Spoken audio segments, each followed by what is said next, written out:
जय श्री कृष्ण। दोस्तों, स्वागत है आप सभी का हमारे चैनल कृष्ण की भक्ति कहानियाँ पर, जहां हम आपके लिए लेकर आते हैं भगवान श्री कृष्ण की अद्भुत और प्रेरणादायक कथाएं। आज की कहानी में हम जानेंगे कि श्री कृष्ण ने कैसे बताई जीने की असली राह।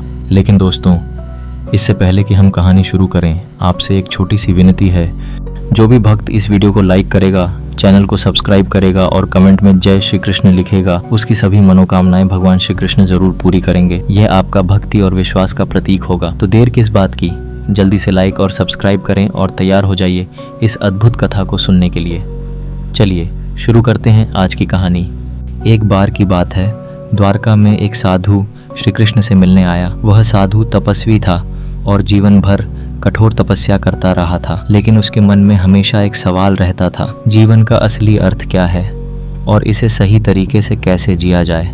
साधु ने श्री कृष्ण से कहा, हे प्रभु, मैं वर्षों से तपस्या कर रहा हूँ, परंतु अब भी यह समझ नहीं पाया कि जीवन का असली मार्ग क्या है। क्या आप मुझे इसका उत्तर देंगे?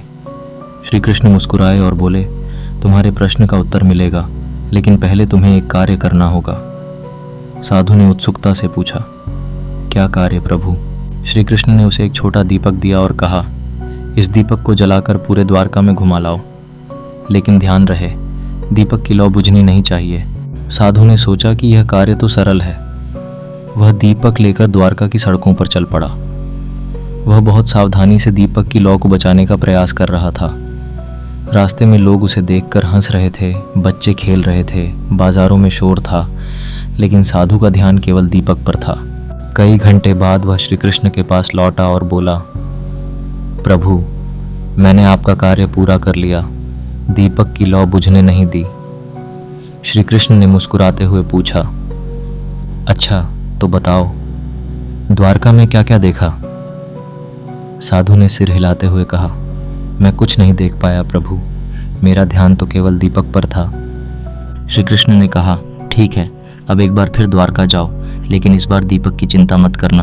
पूरे शहर को ध्यान से देखो और लौटकर मुझे बताओ कि क्या देखा।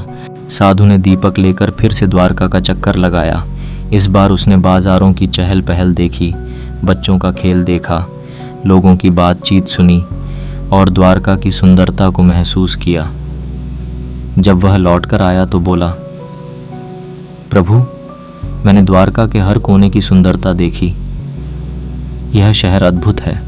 श्री कृष्ण ने मुस्कुराते हुए पूछा, तो दीपक का क्या हुआ? साधु ने झेंपते हुए कहा, प्रभु, दीपक की लौ बुझ गई। अब श्री कृष्ण ने गंभीरता से कहा, यही जीवन का असली मार्ग है। जब तुम केवल दीपक की लौ पर ध्यान दोगे तो जीवन की सुंदरता और अनुभवों से वंचित रह जाओगे, और जब तुम केवल बाहरी दुनिया में खो जाओगे तो अपने भीतर की रोशनी खो बैठोगे। जीवन का असली मार्ग यह है कि तुम संतुलन बनाकर चलो, अपने कर्तव्यों को निभाते हुए जीवन की हर खुशी और अनुभव का आनंद लो, लेकिन अपने आत्मिक प्रकाश को भी जलाए रखो। साधु को अपने प्रश्न का उत्तर मिल गया। उसने कहा, प्रभु, अब मैं समझ गया कि जीवन को जीने का असली अर्थ क्या है। यह न तो केवल तपस्या है, न केवल भोग। यह संतुलन है जिसमें हम अपनी आत्मा को जागृत रखते हुए जीवन के हर पहलू का आनंद लें। साधु ने श्री कृष्ण से जीवन की असली राह का रहस्य जान लिया था। उसने सिर झुकाकर कहा, प्रभु, अब मैं समझ गया कि जीवन का सबसे बड़ा सत्य यही है कि हमें अपने कर्तव्यों को निभाते हुए भी अपने मन को स्थिर और शांत रखना चाहिए। भौतिकता और अध्यात्म के बीच संतुलन ही सच्चा धर्म है। लेकिन एक बात अभी भी मेरे मन में है, इंसान अपने भीतर के संघर्षों और मोह को कैसे समाप्त करे। श्री कृष्ण मुस्कुराए और बोले, इंसान को अपने जीवन में सबसे पहले अपने अहंकार को त्यागना चाहिए। साधु ने आश्चर्य से पूछा, अहंकार? प्रभु, यह कैसे संभव है? श्री कृष्ण ने उत्तर दिया, अहंकार वह दीवार है जो इंसान और ईश्वर के बीच खड़ी हो जाती है। जब तक मनुष्य मैं और मेरा के बंधन में बंधा रहेगा, वह सच्चे सुख और शांति को प्राप्त नहीं कर सकता। जीवन का असली मार्ग यही है कि इंसान अपने अहंकार को छोड़कर हर चीज़ को ईश्वर का आशीर्वाद माने, अपने कर्मों को ईश्वर को समर्पित कर दे और हर परिस्थिति को प्रसाद समझे।